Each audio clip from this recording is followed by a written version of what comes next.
and welcome on the Watches TV, and today we will talk about the young guy who started a few years back his own watch brand, and I thought it was interesting to understand together how this was all achieved. So let's meet Keeran Janin, who we met recently in Singapore. Let's listen.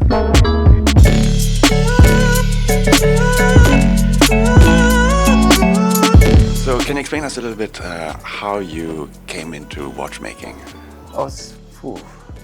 About 4 or 5 years ago. I mean, I've always been a big fan of watches. It's something that I've always wanted to do as an engineer. As in my background's been in software engineering and engineering, I've always wanted to make a watch. And I've always said one day I'm going to make my own watch, just one of a kind for myself. I never thought I'd actually have my own watch brand. But a few years back in Brunei, there was opportunity to start a watch brand. So I thought, okay, let's go do this, but let's do it properly. Let's go to Switzerland and learn how it's properly done. So I went over there, spent about a year meeting all the right people, saying how can we go about and make not just a watch, but make a really, really good one and do it the proper way. So our first watch we did was where we worked with Martina Navratilova, using her tennis strings and putting that inside a watch, because we wanted to make a watch which was sturdy. So we found a good Swiss movement. We worked with, we had an ETA movement inside, worked with some really good designers to make a very good case and put a great story behind the watch. That was quite successful. And then after doing that, saying that, okay, we've done the first groundwork, the foundation of establishing a brand, let's go into exploring making really complicated watches. Obviously, ourselves, to do it in-house, it'd be very, very difficult. How are we going to engineer a watch, something so special? So we thought, okay, why don't we go and find the number one of independent, say, watchmaker in terms of movements, the number one case makers, the number one designers, and see if they would work together on an interesting project where they had no constraints. We say, in terms of designs, this is up to you, but this is the kind of customer that we want to go for, the kind of price point we want to go for, and let's have some fun with this. So we did. We went to one of the best design houses out there, worked with this amazing Swiss designer, and we came up with the Majesté series, and so far it's had some really good feedback. And how long did it take you to develop this? From sketch to wrist, it was about 2 years. Yeah, and that's the hard part. The hard part was in the beginning. When you have no constraints, you can do anything you want.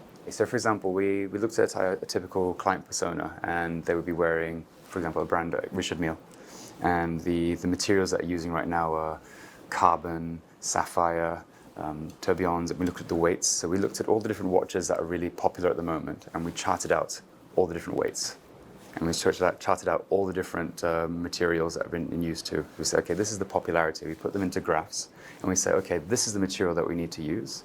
This is the millimeter that we need to have, and you have all of those different things in place. And we say, okay, so maybe gold is now out of fashion. It's moving out of fashion for this sort of line of watches. That's great. We know the price point. So from that, you can then put it together and say, okay, what's the shape that we're going to go for? We see that the shape and the size is in this area. And then all of a sudden you have almost a silhouette of a watch that you want to go for. Then we bring in our little brand ID.